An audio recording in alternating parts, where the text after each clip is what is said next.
Good evening, everyone. My name is Paul Young. I'm just going to do a quick presentation on automotive manufacturing in Canada. So, in essence, Canada has about 13.5% of the total vehicle production in North America. It employs, if you look at directly in Canada, or it employs about 117,000 worth of workers. So this is based on 2003, and its revenue is at 85%, 85.7 billions, right?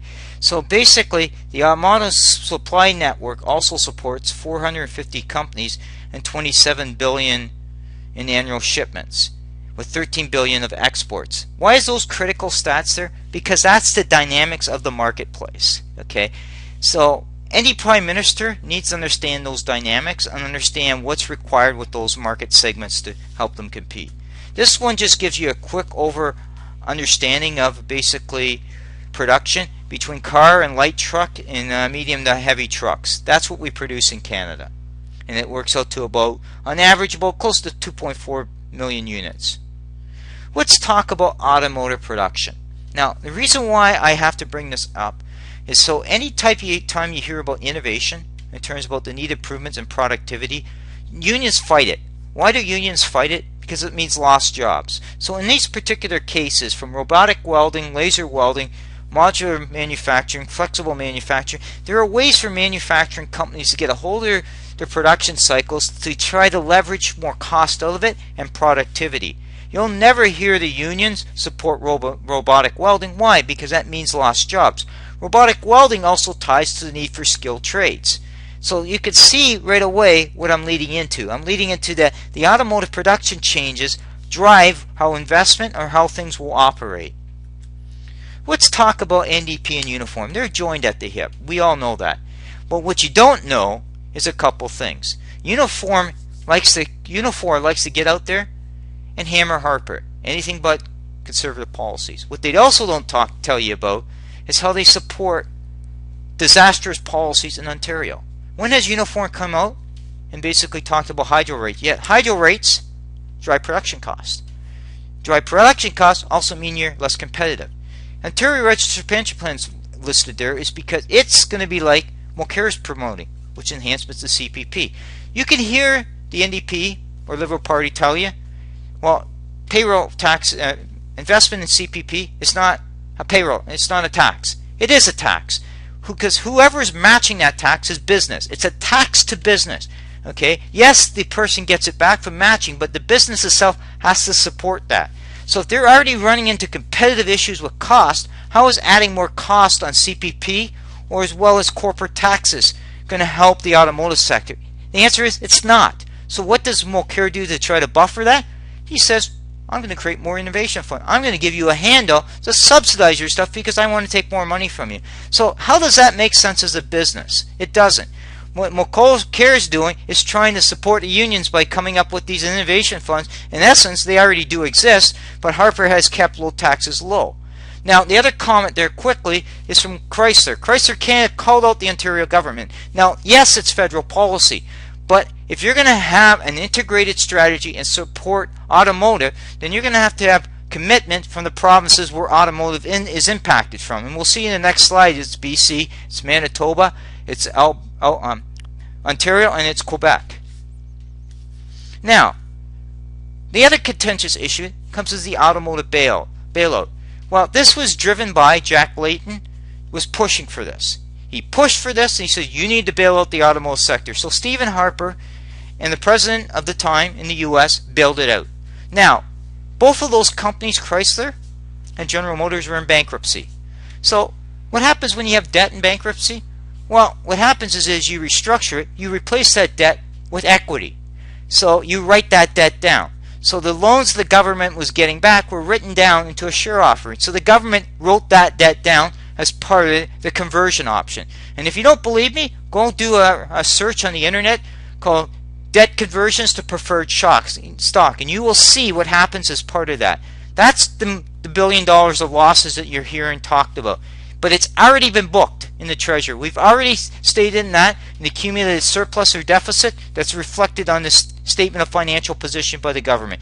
And you're more than apt to go out and look at the Public Sector Accounting Board standards that show you how financial statements are prepared. But the bottom line, it's booked. So now what the government's doing is they've got an investment now. They're recouping that investment now as part of taking that surplus, which now offsets the debt, that loss from previous years as part of the accumulated surplus. So Harper did get a gain back. Now he's putting that cash back into the government. Let's talk about automotive here. Look at this slide here. Look at the companies' names here. Look at Manitoba, New Flyer Industries. They make buses. Is that a small company? No, it's large. Let's look at in Ontario. You see Magna, you see Lear, you see Linamar. Are those small companies? No, they're large. If you look in Quebec, you see PACCAR, you see Volvo Buses, you see Bluebird Corporation. Are those small companies? No. So Mulcair's strategy to basically to increase taxation on large companies, because he said they should pay more of the freight. That's fine, but look at how that's competitive. So he's going to tell these people pay more of the freight, but then he's going to say, but you're nice, I'll give you a bit of a compensation through the Innovation Fund, so I'll give you some grants. So really, what is he doing? He's buying votes to appease the unions that he's working with them by giving them a handout. He's also trying to buy votes by going to his people, his main support, saying, I'm against social welfare. So you can see the game this guy's playing. He's trying to take rob Peter to pay Paul. Let's talk about automotive investment in general. Stephen Harper's made commitments to like Ford, Toyota, Honda. He's even made commitments to Linamar.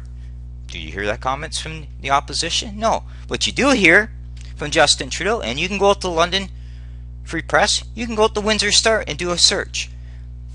Earlier this year, Trudeau did his little spiel. He went to London. He told London should get away from manufacturing. 2 days later, he went to Windsor. Guess what he said? You need a champion in Ottawa, and I will be that champion for automotive. So what was he doing? He changed his message based on the seats. He was going after the NDP vote in Windsor. He didn't care about the Conservative vote in London. So can you see the game that these guys, the partisan politics these guys play? They're not about solutions. They're about, give me power, I'll deal with the issues later. This one just kind of shows you the taxation. Stephen Harper has basically lowered taxes, corporate. He's kept the growth in payroll taxes low. He's looked at different options from R&D to support manufacturing. And if you don't believe me, you can go out and go to Jason Myers of the Canadian Manufacturers Association. He actually has said Harper has supported manufacturing. You don't have to take my word. You can go out there and do a Google search on it. Okay? So that basically covers automotive. Now, what I really want to say in a roundabout way here is some of you really need to, I understand your frustration that Stephen Harper doesn't have the most likable personality, but what you have to ask yourself is if you're moving a country forward into the next decade or so, what policies are going to drive your future? It isn't tax and spend that you're hearing from both the Liberal government and the NDP. The only thing I would say on the Liberal part, the infrastructure money is a good idea. However, it doesn't make sense unless it's geared to either transit that makes sense on a business case or to port expansion that will improve supply chain management. Because if you want to really grow the economy, it has to be by exports. Okay, exports create, for each $1 billion of export, it creates 5,500 jobs. So if you could grow exports by 20%, let's say, that likely would bring 300,000-400,000 more jobs, good paying jobs to Canada. So why isn't Mulcair talking about that? Why isn't Justin Trudeau talking about that? Because they're too busy pandering for votes.